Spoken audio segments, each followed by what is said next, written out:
So my dear student, once again we are going to start chapter number 2 and topic is a functions. Function को हिंदी में हम लोग प्रतिचित्रण कहते हैं, mapping भी कहते हैं, है ना।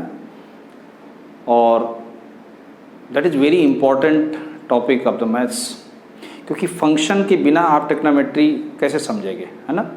तो function that is very important branch of the maths, और इसको समझने के लिए कुछ ज़्यादा नहीं, आपको थोड़ा सा जो पिछला हम लोगों ने पढ़ा उसको भी दिमाग में रखना होगा। जैसे हमने सबसे पहले पढ़ा था कार्टेशियन प्रोडक्ट, फिर हम लोगों ने सीखा रिलेशन क्या है, ठीक है ना। और रिलेशन क्या होते हैं, सबसेट ऑफ कार्टेशियन प्रोडक्ट होता है। ऐसे ही फंक्शन क्या है, function also be subset of relations, एक स्पेशल टाइप का रिलेशन, है ना। कहते भी हैं कि एक विशेष प्रकार का जो संबंध होता है वही फंक्शन होता है, यानी special type of the relation that is a function, ठीक। तो कुछ मैंने डायग्राम बनाए, इनकी हेल्प से हम लोग समझेंगे फंक्शन क्या होता है। देखिए फंक्शन क्या कहता है, जैसे मैंने फर्स्ट में बनाया तो यहाँ पे ए क्या है, डोमेन है, और ये क्या है, कोडोमेन। पहले तो ये समझ लीजिए, ए क्या है, ए किसको रिप्रेजेंट कर रहा है, ए रिप्रेजेंट कर रहा है डोमेन को, और बी क्या है आपका कोडोमेन। अब देखो समझना क्या है यहाँ पे कि कौन सा होगा फंक्शन और कौन सा इसमें फंक्शन नहीं है। देखिए यहाँ राम, कुछ मैंने नाम लिखे हुए हैं ए में, और बी में उनकी क्या है, हाइट लिखी हुई है, राम, श्याम, सीता, मोहन, राधा। तो राम की हाइट कितनी है, 150 सेंटीमीटर है, और श्याम की भी हाइट क्या है, 150 centimetre. That is a possible. Yes sir, why भाई, एक दो व्यक्ति की एक हाइट नहीं हो सकती, हो सकती। सीता की हाइट 160 सेंटीमीटर है, और राधा की भी हाइट क्या है, 160 सेंटीमीटर है। दैट इज आल्सो भी पॉसिबल, हो सकता है। मोहन की हाइट 170 सेंटीमीटर है, दैट इज आल्सो भी पॉसिबल। अभी हम लोग फाइनल नहीं बोलेंगे कि ये है या नहीं, पहले हम सबको डिटेल में पढ़ते हैं। फिर यहाँ देख रहे हैं कि राम की 150 है, श्याम की 140 है, और मोहन की 160 है। यहाँ अगर हम देखें तो राम की 150 सेंटीमीटर है, श्याम की 160 है, मोहन की भी 160 है, ठीक। और यहाँ पर हम देख रहे हैं कि राम, श्याम, मोहन की तो हाइट है, लेकिन हरि की हाइट नहीं दी गई है। अब देखिए मैं थोड़ा सा चेंज करता हूँ, क्या कि अगर मैं बोलूँ कि मोहन की हाइट ये भी है, देखना अभी तक क्या था, मोहन की हाइट 170 थी, अब मोहन की हाइट 170 भी है और 140 भी है। तो क्या ये डाइजेस्टिव है, क्या इसको आप डाइजेस्ट कर रहे हो, नहीं कर पा रहे हो ना। क्यों, एक व्यक्ति की दो हाइट कैसे हो सकती हैं, बात आ गई समझ में। पहले जो लिखा था वो तो सही था, लेकिन अब जो मैंने एरो बना दिया कि मोहन की हाइट 170 है और मोहन की हाइट 145 है, तो क्या ये सही है, no, that is not a digestive. ये डाइजेस्ट ही नहीं हो रहा है कि एक ही व्यक्ति की दो हाइट हो सकती हैं, बात आ गई समझ में। इसका मतलब ये जो बना हुआ है मैप, अब बना हुआ है, पहले नहीं, अब जो बना है वो क्या हो गया, डाइजेस्ट नहीं हुआ, गलत हो गया, बात आ गई समझ में। लेकिन यहां देख रहे हैं राम की 150 है, श्याम की 140 है, मोहन की 160 है, ये डाइजेस्ट है। यहां हम देख रहे हैं कि राम की 150 है, श्याम की 160 है, मोहन की भी 160, दैट इज ए पॉसिबल। ये दो अलग अलग व्यक्तियों की एक हाइट हो सकती है, ये डाइजेस्टिव है। अब देखो यहां क्या कह रहा है, ये छूट गए, ऐसा कैसे हो सकता है भाई, हरि की कुछ ना कुछ तो हाइट होगी या नहीं होगी, लेकिन यहां तो नहीं दिखाया गया, इसका मतलब ये भी डाइजेस्ट नहीं हुआ। अब देखते हैं कंक्लूजन क्या निकला। कंक्लूजन ये निकला कि हमने नोटिस किया कि सभी की कुछ ना कुछ इमेज होगी, जरूर कोई ना कोई इमेज होगी, लेकिन कैसी होगी, यूनिक इमेज होगी। यहां देख रहे हैं राम की, श्याम की और मोहन की एक यूनिक इमेज है, लेकिन इस वाले फर्स्ट फिगर में हम देख रहे हैं मोहन की यूनिक इमेज नहीं है। मोहन की यहाँ दो इमेजेस आ रही, 170 और 145, बात आ रही समझ में। यहां पर देखिए यूनिक इमेज है, क्यों, राम की 150 है, सिंगल इमेज है, श्याम की 160 है, सिंगल इमेज है, मोहन की 160 है, that is a single image है, यानी ये डाइजेस्ट हो रहा है। लेकिन ये डाइजेस्ट इसलिए नहीं हो रहा क्योंकि हरी की छूट गई, हरी की भी तो कुछ ना कुछ हाइट होगी, तो इसमें तो दी नहीं गई, इसका मतलब ये डाइजेस्टिव नहीं हुआ। तो फंक्शन क्या है, एक स्पेशल टाइप का रिलेशन है। स्पेशल टाइप, स्पेशल क्यों हो गया, क्योंकि कंडीशन लग गई क्या कि सेट ए के ईच एलिमेंट की कोई यूनिक इमेज आपके बी सेट में होनी ही होनी है। All elements of A has a unique image in set B. A और बी क्या है, नॉन एम्प्टी सेट है। Set A and set B that is a non empty set. तो क्या कहेंगे हम लोग, फंक्शन इज ए रिलेशन, है ना, a function is a relation from set A, from non empty set A to non empty set B. बात समझना, non empty set A to non empty set B such that all elements have images in unique images in set B। बात आ गई समझ में। ए के जितने भी एलिमेंट होते हैं उनकी सभी की एक यूनिक इमेज सेट बी में होनी चाहिए, अगर नहीं है तो वो फंक्शन नहीं हो सकता, इसलिए स्पेशल है। तो हम इसको किससे दिखाएंगे, इस तरह से f such that A tends to B. Function का सिंबल क्या होगा, f such that A tends to B, that is a function. बात आ गई समझ में। तो सभी रिलेशन फंक्शन नहीं हो सकते, सारे के सारे रिलेशन फंक्शन नहीं हो सकते, लेकिन सभी के सभी फंक्शन क्या होंगे, रिलेशन होंगे, ध्यान रखना, ठीक है ना। अब देखो डोमेन क्या है, डोमेन इसमें जिसकी भी इमेज, तो आप कह सकते हो सेट ए पूरा का पूरा क्या होगा, डोमेन ही होगा, क्योंकि अगर छूट गया, कुछ भी छूट गया, जैसे ये छूट गया तो वो फंक्शन ही नहीं रहा। तो फंक्शन का मतलब है ए जो सेट होगा वो उसका पूरा का पूरा डोमेन होगा, ठीक है ना। लेकिन जो रेंज होगी, कोडोमेन तो सभी होते हैं, ये क्या है, पूरा कोडोमेन है, इमेज इसकी प्री इमेज हो या ना हो उससे मतलब नहीं। लेकिन जो रेंज होगी वो क्या होगी, रेंज सिर्फ वही होगी जो इमेजेस होंगी, इमेजेस जो है उनका जो सेट होगा दैट इज द रेंज। बात आ गई समझ में। जैसे यहां अगर हम रेंज की बात करें, यहां डोमेन क्या है, राम श्याम मोहन, और इसकी जो रेंज है वो 150,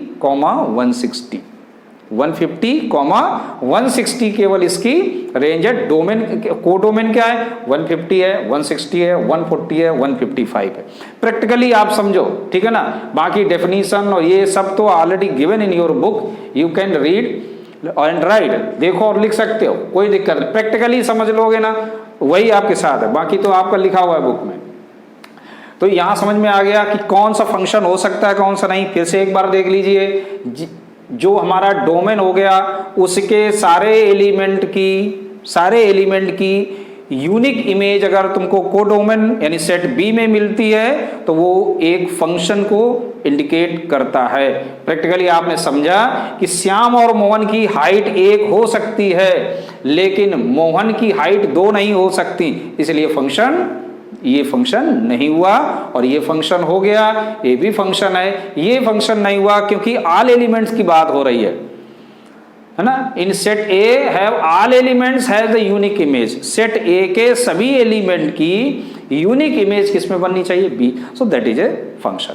किससे दिखाएंगे इसको, एफ, बस इसका यही एक सिंबल है क्या, f such that A tends to B, f से दिखाते हैं हम लोग, ये क्या एफ से इंडिकेट करते हैं, है ना, ये फंक्शन को दिखाएगा। बात आ रही समझ में। तो ये फंक्शन नहीं है, ये फंक्शन है, ये नहीं है आपका, ये फंक्शन था आपका, ये भी फंक्शन है आपका, और ये फंक्शन नहीं है। बात आ गई समझ में, क्लियर।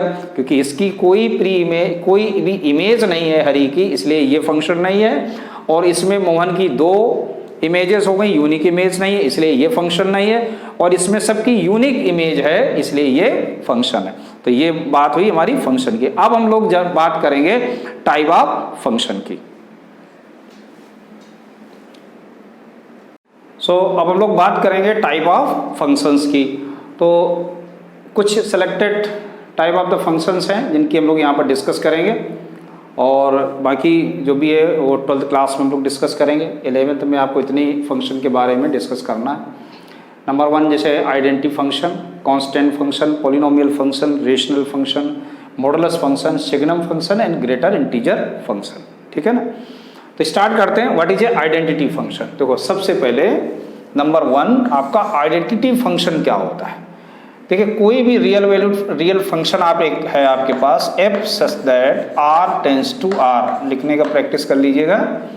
इसको क्या बोलते हैं, R tends to R. R means क्या हो गया, रियल वैल्यू, और यहाँ भी क्या है, आर रियल वैल्यू, यानी कि जो हमारा डोमेन है वो भी एक रियल वैल्यू को कंटेन कर रहा है, और जो को डोमेन है उसमें भी क्या है, रियल वैल्यूड है। Real valued function is defined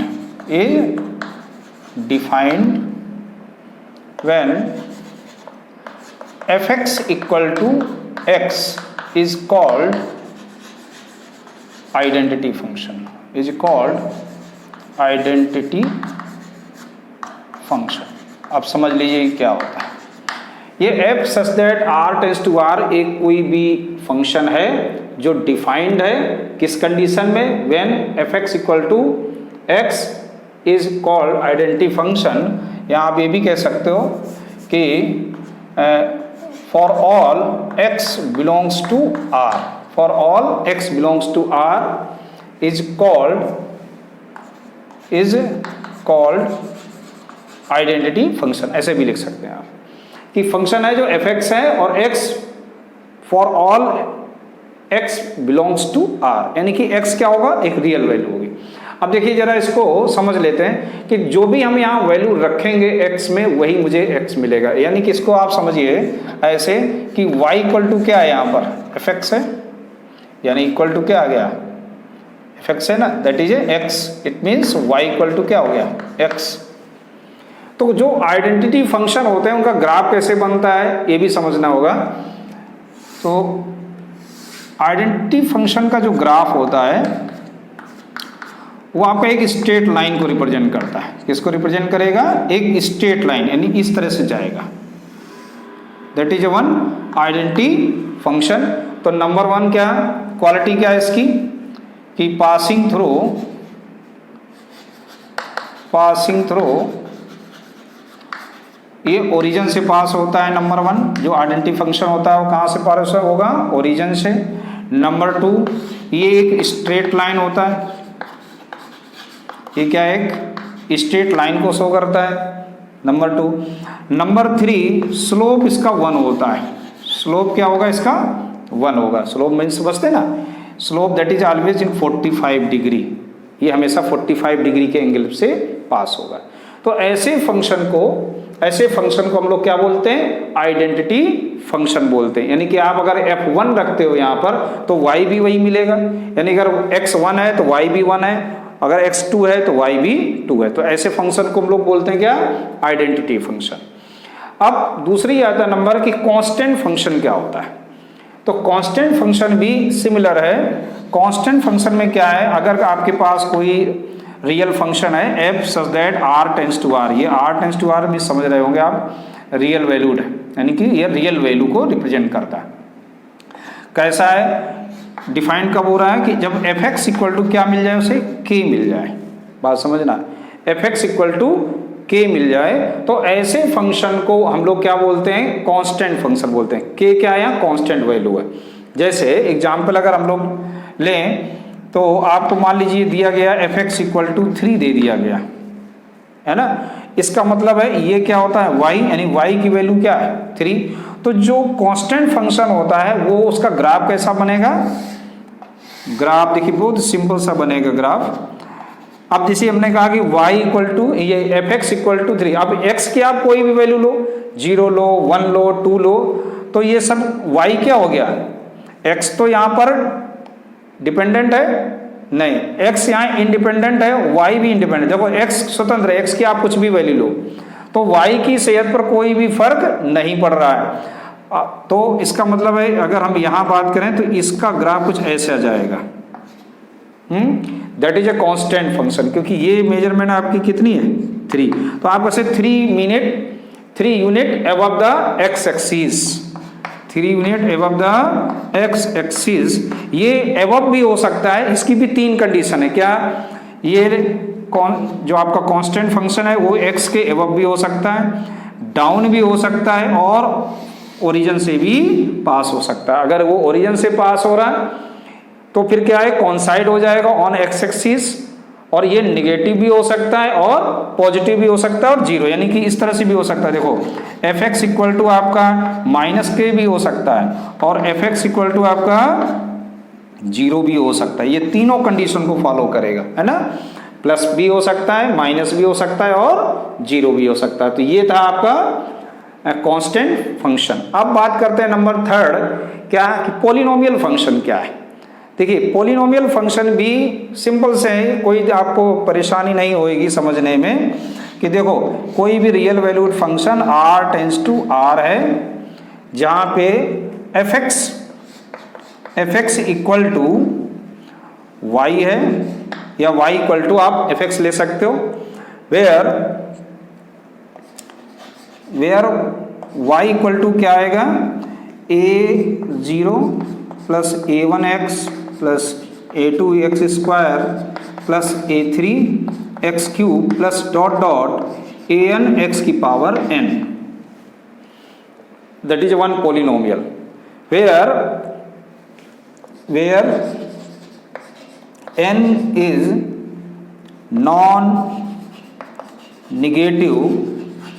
non-negative integer। बात आई समझ में।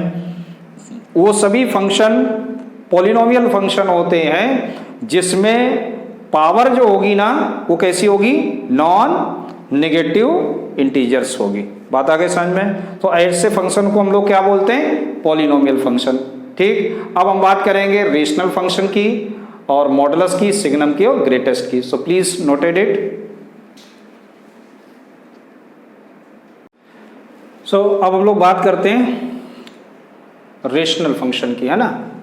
तो देखिए रेशनल फंक्शन क्या है, हमने अगर कोई फंक्शन लिया f such that r tends to r, ठीक है ना, इज डिफाइंड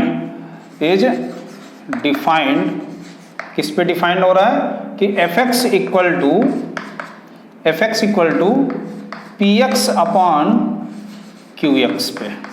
बात आ रही समझ में। ये डिफाइंड हो रहा है p x equal to f x equal to p x upon q x पे, where p x and q x are polynomial. ये क्या है, ये होने चाहिए हमारे पॉलिनोमियल्स होने चाहिए। But q x not equal to zero, लेकिन क्यू एक्स जीरो नहीं हो सकता। पी एक्स और क्यू एक्स क्या होंगे, पॉलिनोमियल होंगे, but q x not a zero and x and for all x belongs to R. और एक्स किस में बिलोंग करेगा, for all x belongs to R. सभी के लिए x क्या है, एक रियल वैल्यू, क्योंकि r टेंस टू r, तो इसका जो डोमेन होगा वो तो r होगा, लेकिन डोमेन ऐसा मुझे रखना होगा कि qx आपका जीरो ना हो पाए, है ना। वो आपके क्वेश्चन की कंडीशन पर डिपेंड करेगा कि यहाँ x की ऐसी कौन हुई। जैसे एग्जांपल ले लें अपन, एग्जांपल लें कि हमने लिया एक function f x equal to x square plus 2 upon x minus 2, और कुछ ले लेते हैं ना, इमेजिनरी एक्स को, चलिए ठीक है, ये लिया मैंने, ठीक है ना। अब देखिए यहाँ पर क्या नहीं हो सकता है x, इसका जो डोमेन बनेगा वो क्या बनेगा, ध्यान से देखो। इसका जो डोमेन होगा, देखो यहाँ तो कुछ भी वैल्यू रखो x की, कोई दिक्कत नहीं, लेकिन यहाँ मैं कुछ भी नहीं रख सकता। क्यों, x माइनस 2 जीरो नहीं हो सकता, इसलिए इसका डोमेन जो होगा वो r माइनस 2 होगा। यानी आप x की वैल्यू 2 नहीं रख सकते। बात आ रही समझ में। इसका डोमेन क्या होगा, r माइनस 2। क्लियर, समझ में आ गया। तो ये इस तरीके के जो फंक्शन होते हैं उनको हम लोग क्या बोलते हैं, रेशनल फंक्शन बोलते हैं। ये नंबर 4 था आपका। अब बात करेंगे नंबर 5 में, मॉडुलस फंक्शन क्या होता है। That is very important function part. अब ये आपके बड़ी सभी इंपॉर्टेंट है, मॉडुलस, सिग्नम, ग्रेटर इंटीजर, है ना। अब देखिए मॉडुलस फंक्शन क्या है, सभी में कंडीशन यही कि f such that r tends to r, सभी रियल वैल्यूड फंक्शन है ये, r tends to r defined, किस कंडीशन में ये डिफाइंड है कि देखिए एफ एक्स इक्वल टू क्या आना चाहिए, मॉड एक्स आना चाहिए। यानी आप x की कोई भी वैल्यू रखो, कोई भी वैल्यू रखो, ये हमेशा क्या रहेगा, y क्या रहेगा, पॉजिटिव, यानी किसी इमेज जो बनेगी वो पॉजिटिव बनेगी। या हम इसको ऐसे भी कह सकते हैं x such that x is a greater than or equal to 0, और ये minus x is a less where x is a less than 0। अगर x की वैल्यू 0 से छोटी होगी तो माइनस एक्स आएगा, और x कब आएगा, जब x की वैल्यू 0 या 0 से बड़ी होगी। अब जरा इसका ग्राफ देख लेते हैं। तो जैसे हमने लेट कर लिया, मान लीजिए ये y है, तो y equal to mod x आएगा। तो आप एक इसका ग्राफ बना के देखते हैं, है ना, कैसा ग्राफ बनता है इसका। टेबल बना लीजिए, ये x है और ये आपका y है, ठीक है ना।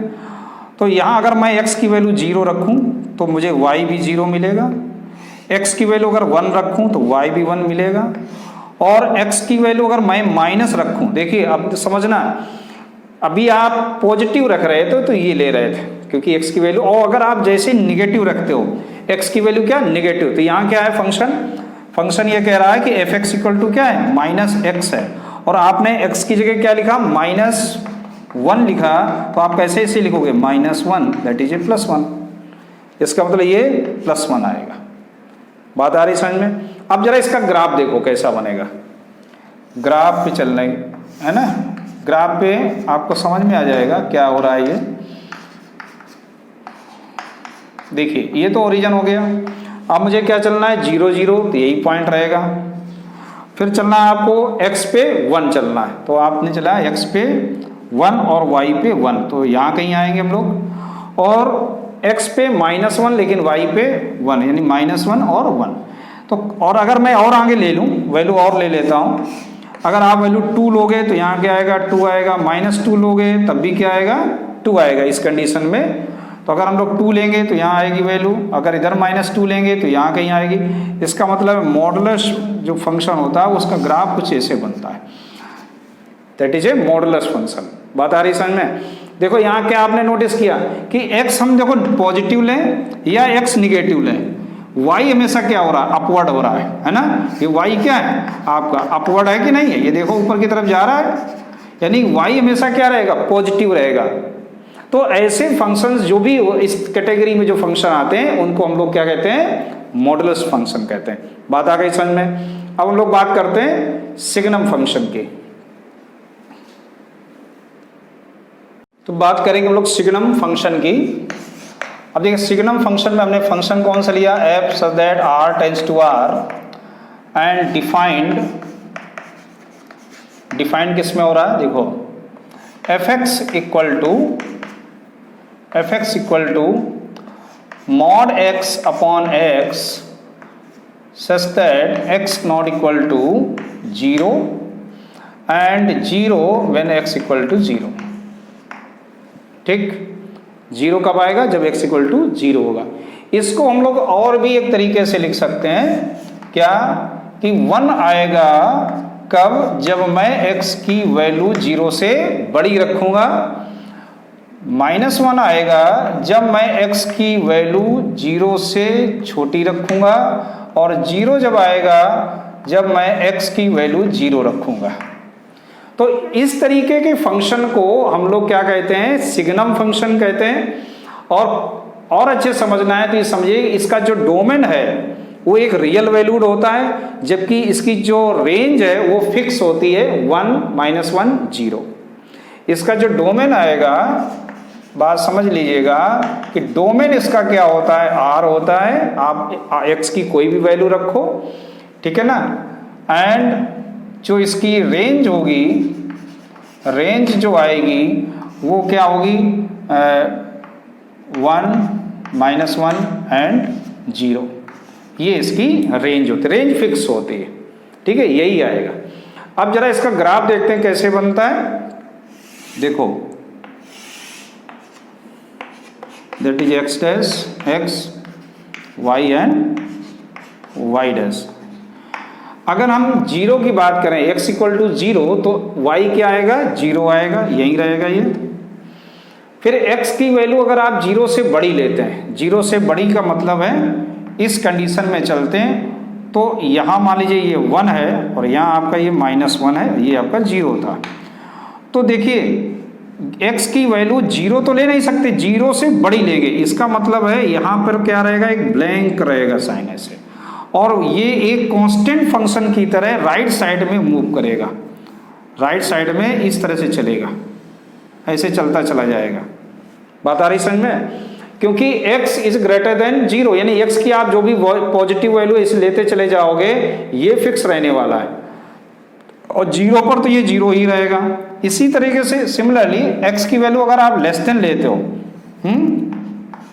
लेस देन लेते हैं तो ये आएगा आपका, लेकिन जीरो तो ले नहीं सकते, जीरो से कम लेंगे तो ये भी एक इस तरीके से जाएगा।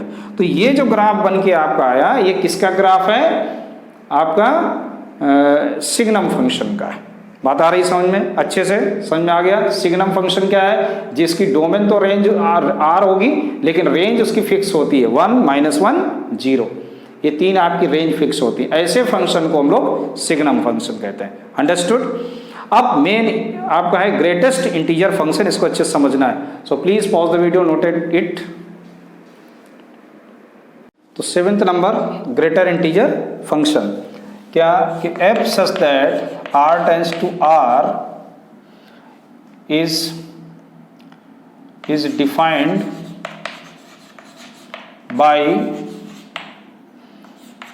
fx equal to greater integer function x is called greater integer function. क्या कहते हैं इसे, greater integer function, where x equal to, ये क्या होता है, integral part of x are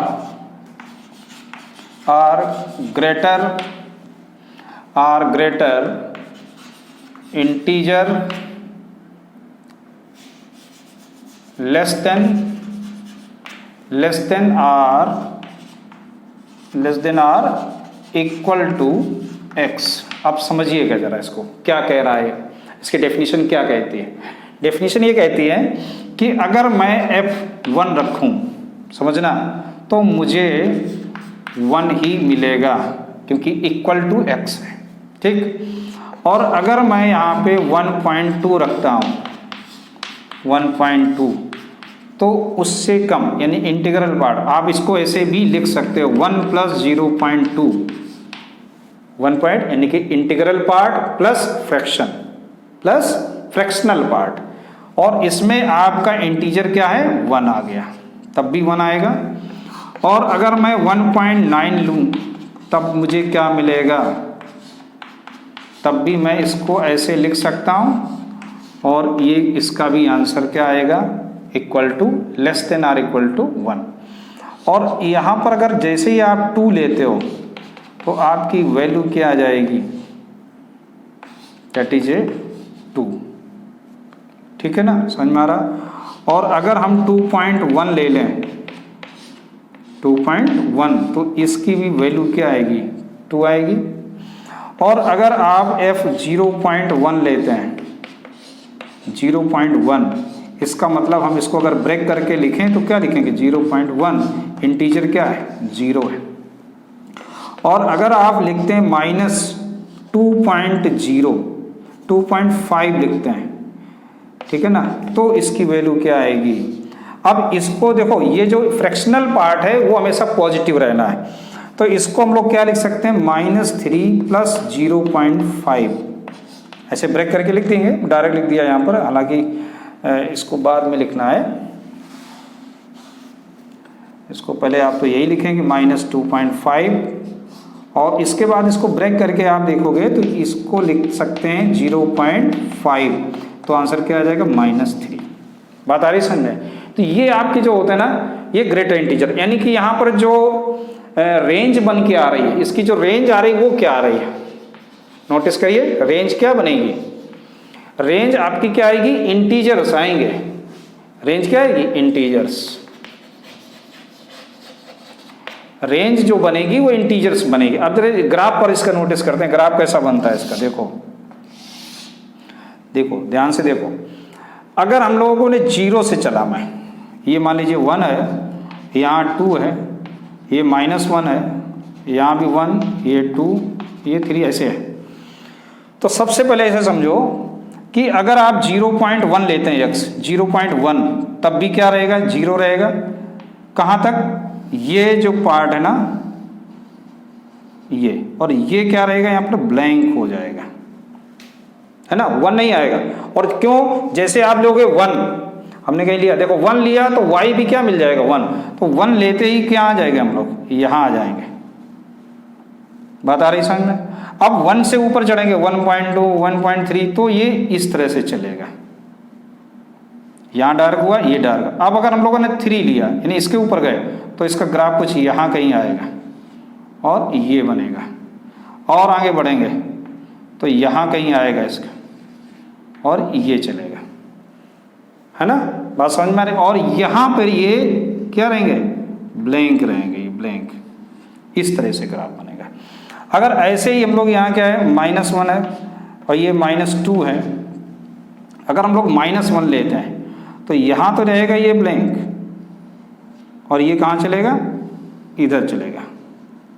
अब समझना, अगर हम लोगों ने -1 लिया, देखो ये अगर हमने 0.1 माइनस में ले लेता हूँ, तो अगर हम लोगों ने लिया -0.1 तो इसको हम लोग क्या लिख सकते हैं, -0.1 को क्या लिख सकते हैं हम लोग, -1 + 0.9, ऐसे तो लिख सकते हैं। जैसे हम लोगों ने यहाँ लिखा था -1 + 0.1, इसको अगर आप माइनस करो तो कितना आएगा, -0.1, यानी कि -1 ही आएगा। इसका आंसर क्या आएगा, -1। तो आप जब जैसे 1 वैल्यू लोगे तो वो क्या आ जाएगा, -1 में आ जाएगी। बात आ रही समझ में कि नहीं आ रही, ठीक है ना। ये डार्क हो गया। ऐसे ही जब यहाँ आओगे तो यहाँ पर एक पॉइंट मिलेगा आपको, और ये थोड़ा सा हमारा ब्लैंक होगा, और ये क्या होगा, डार्क होगा। तो आपने क्या नोटिस किया, इसका जो ग्राफ बनेगा कुछ ऐसे जाएगा, इस तरह से ग्राफ बनेगा। बात आ रही समझ में। तो क्या नोटिस किया आपने कि इसका जो ग्राफ होगा वो कैसा होगा, ओरिजिन से पास होगा। कैसे पास होगा, सेंटर से पास होगा, ठीक है ना। समझ में आ रहा है कि नहीं। तो ये था आपका ग्रेटर इंटीजर फंक्शन। तो ऐसे आपका ये इंट्रोडक्शन पूरा हुआ। अब हम लोग एक्सरसाइज करेंगे, उससे और ज़्यादा हमारा फंक्शन क्लियर होगा। सो मिलते हैं अगली एक्सरसाइज में। Okay, thank you.